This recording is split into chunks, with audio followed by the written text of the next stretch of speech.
अध्याय 9 अमेरिका में डॉक्टर भीमराव अंबेडकर। अब भीमराव को उच्च शिक्षा प्राप्त करके अपने पिता का सपना पूरा करना था। भीमराव अपने ईसाई मित्र कुलेशकर के कहने पर महाराज गायकवाड़ के पास उच्च शिक्षा के लिए अमेरिका जाने हेतु मदद मांगने गए। उस समय बड़ौदा महाराज कुछ प्रतिभा संपन्न छात्रों को उच्च शिक्षा हेतु अमेरिका भेजने की सोच रहे थे। उन्होंने अंबेडकर को भी अमेरिका जाने वाले 3 छात्रों में चुन लिया।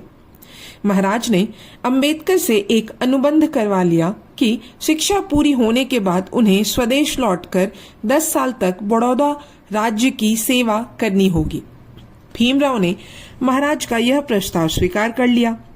उस वक्त भीमराव की आयु 22 वर्ष होगी। जून 1913 को भीमराव अमेरिका के लिए रवाना हो गए। लगभग 1 महीने बाद अंबेडकर अमेरिका पहुंच गए। वहां उन्होंने कोलंबिया विश्वविद्यालय में प्रवेश ले लिया और अपनी पढ़ाई शुरू कर दी। भीमराव ने अपना पूरा ध्यान पढ़ाई पर ही केंद्रित रखा। अमेरिका पहुंचकर भीमराव बहुत खुश थे, क्योंकि कोलंबिया विश्वविद्यालय में उच्च शिक्षा प्राप्त करने का उन्हें अवसर प्राप्त हुआ था और उनके पिता का भी यही सपना था। अमेरिका में रहते हुए भीमराव ने ऊंच नीच या भेदभाव जैसी कोई बात नहीं देखी थी। सभी लोग आपस में मिलजुल कर रहते थे। वे पढ़ने लिखने के लिए स्वतंत्र थे, कहीं भी घूमने फिरने के लिए स्वतंत्र थे। भीमराव सबके साथ उठ बैठ सकते थे, खा पी सकते थे। वहां की जलवायु भी उन्हें काफी रास आई। यहाँ भी भीम ने अपना पूरा ध्यान पढ़ाई पर लगाया।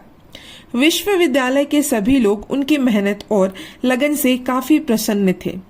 18 घंटे कड़ी मेहनत कर उन्होंने अर्थशास्त्र, समाजशास्त्र, इतिहास, दर्शन शास्त्र, मानव शास्त्र और राजनीति शास्त्र का गहन अध्ययन किया।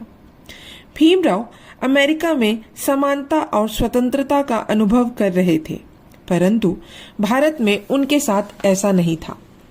महार जाति का होने के कारण उन्हें हर जगह बेइज्जत होना पड़ा। लोगों की नफरत झेलनी पड़ी, बातें सुननी पड़ी। भारत में उन्हें व उनके परिवार वालों को भेदभाव, अछूत, हीन, जातिवाद जैसी समस्याओं का सामना भी करना पड़ा। अमेरिका में भीमराव का पढ़ाई के प्रति प्रेम और गहरा होता चला गया। अमेरिका के जिस विश्वविद्यालय में भीमराव अंबेडकर पढ़ाई कर रहे थे, उसी विश्वविद्यालय में एक भारतीय छात्र नवल भटेना भी पढ़ा करता था।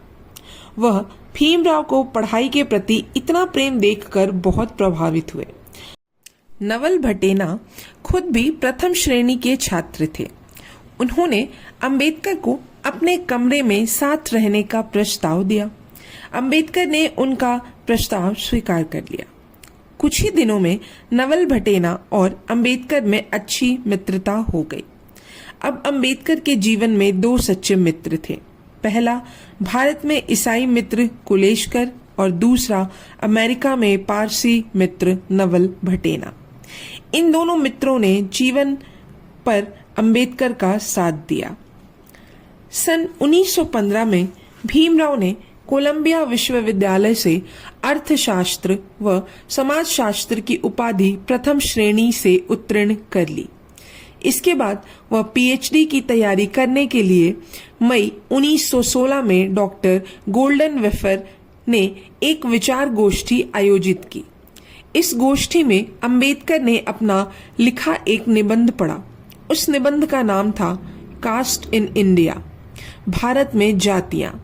इस लेख में उन्होंने भारत में मनुष्यों की उत्पत्ति, जातियों का गठन तथा विकास पर प्रकाश डाला। अंबेडकर भारतीय जातिवाद प्रथा के कट्टर आलोचक थे। यह अंबेडकर की प्रथम प्रकाशित रचना थी। अंबेडकर की इस रचना का प्रकाशन सन 1917 में हुआ। अंबेडकर ने भारत की अर्थव्यवस्था विषय पर शोध निबंध प्रस्तुत किया। शोध पूरा व सफल होने के लिए कोलंबिया विश्वविद्यालय ने उन्हें पीएचडी डॉक्टरेट की उपाधि प्रदान की।